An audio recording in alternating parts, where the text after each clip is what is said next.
Salvete Discipoli. Today we're going to be talking about chapters 9 and 10, and we're introducing the big bad genitive case here.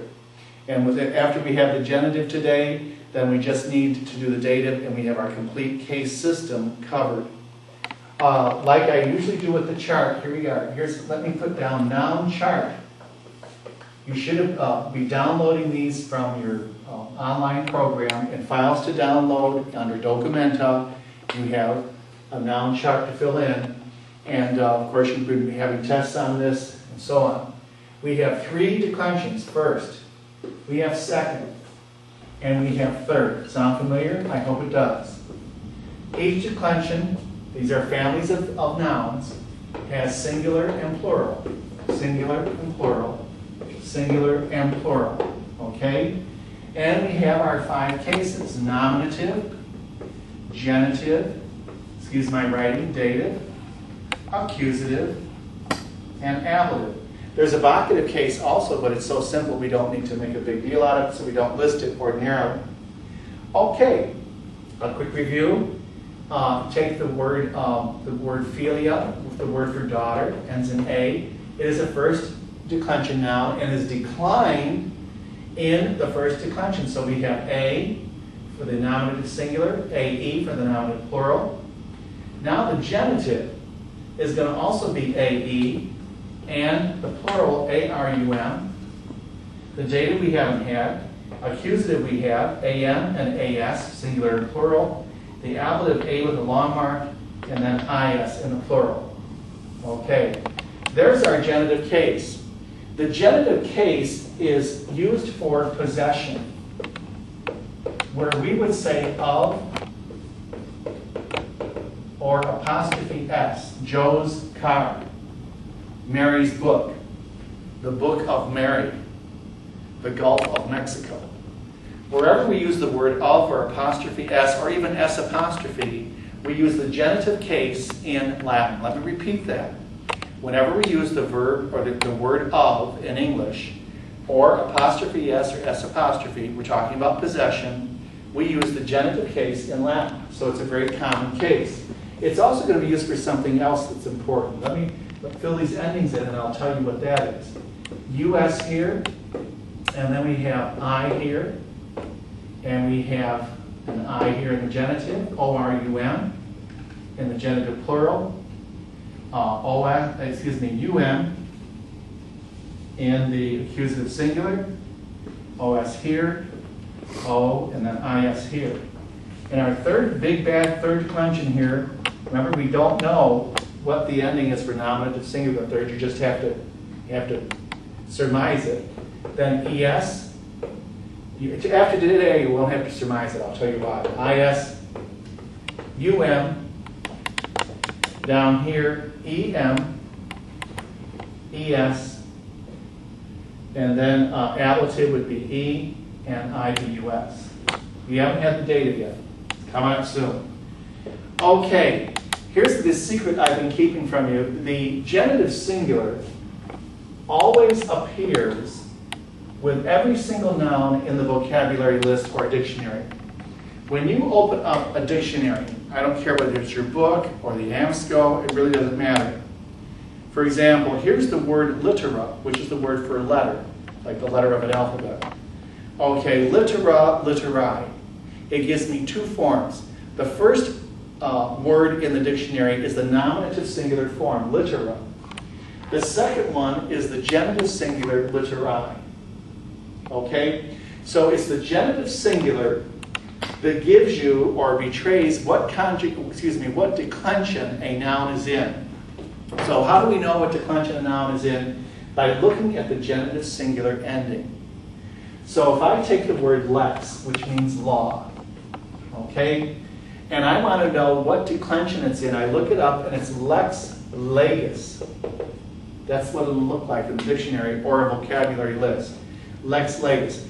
The IS here is telling me in no uncertain terms that this word lex is a third declension noun and none other. The genitive singular ending is telling me that. Also, the genitive, if I cut off the genitive singular ending, what is in front of it is the root of the noun that goes through declension. And this is so obvious in the third declension. It's not so obvious in the first and second, because basically what you see in the nominative is what you add on to in the other cases here. But in the third declension, it's very dramatic. For example, the word nux means night, but the genitive singular is noctis. So it's this that is the root of the noun, and the ending, of course, the IS is telling me that this is a third declension noun in no uncertain terms, but the NOCT is what is the root of the noun that goes through. So if I want to decline this noun in Latin, nux, noctis, noctem, nocte, noctes, noctum, actually it's noctium, noctes, and noctibus. There are some third declension nouns that end in IUM in the genitive plural, and we'll talk about that at another time. They're called I-stems. Okay, so there's the significant, in just a nutshell, the significance of the genitive case in Latin. Its use is for possession, where we would use of or apostrophe s or s apostrophe. And it also indicates the declension of the noun in a vocabulary list.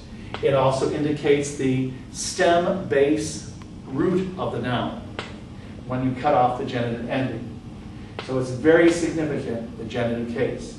We just have one more case to do, and of course that would be the dative case, and that's for another video.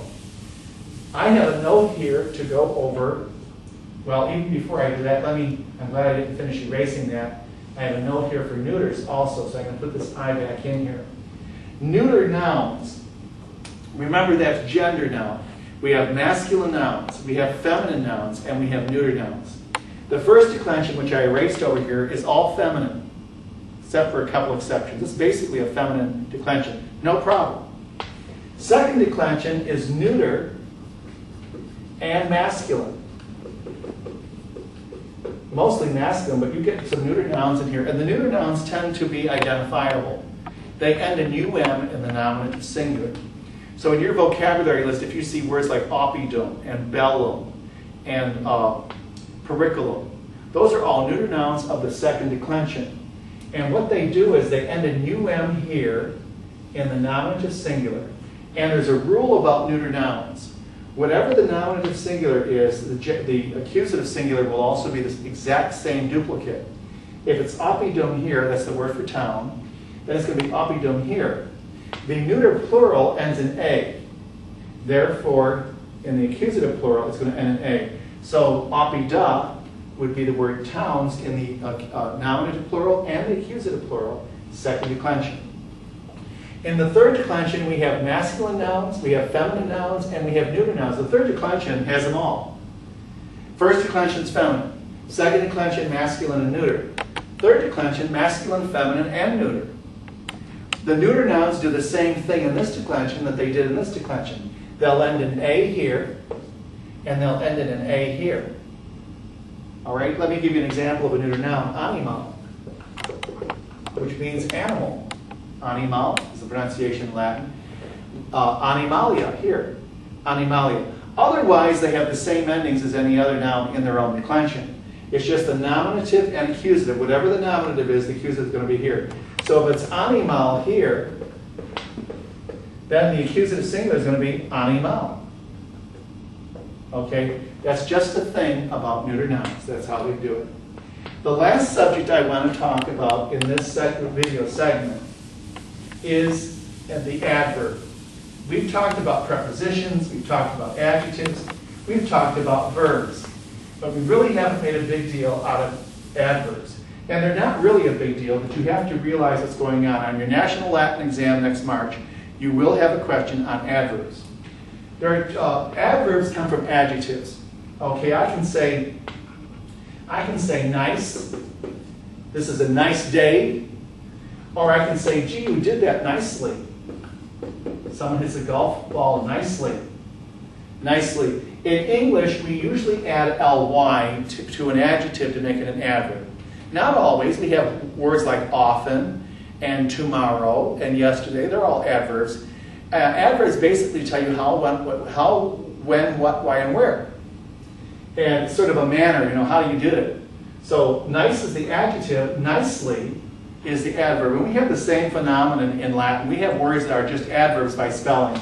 For example, mox means soon. Tomorrow is cross. You've heard of people procrastinating. And you just memorize these. They don't have any special endings. They just are spelled this way. Yesterday, Harry, like that. There are some rules, though, to adverbs that come from adjectives. The word for nice in Latin is benigne. Benignus, excuse me. You ever hear of a benign tumor? Benign means nice, kind. Now, that means nice, like a nice king would be a benignus rex. Okay, that's an adjective describing a noun, third declension noun. Now, if I want to change this into an adverb, I take the US and put an E there. Remember that for your National Latin exam. Then it means kindly. Kindly. He kindly asked him for a favor. Okay, kindly. So the US changes to an E there. That's not all I've got to say. If you've got a third declension adjective like fortis, fortis means strong, like fortitude, fortified. Like the strong man, fortis vir. Okay, adjective describing a noun. If I want to say strongly, I strongly disagree, then the IS becomes ITER, fortiter. That's the signal right there. Now you will see this on this part here on your National Latin exam in the spring. Every year they have an adverb question just like that. They either have the English, ly going to an E, or the opposite. This is the third declension format here. If the third declension adjective, if you're going to make it an adverb, it'll end in ITER. For example, the word sweet, suavis, in Latin, if I want to say sweetly, suaviter. She brushed her hair sweetly, suaviter. Okay. I will see you in the next video. Valete, Skiply.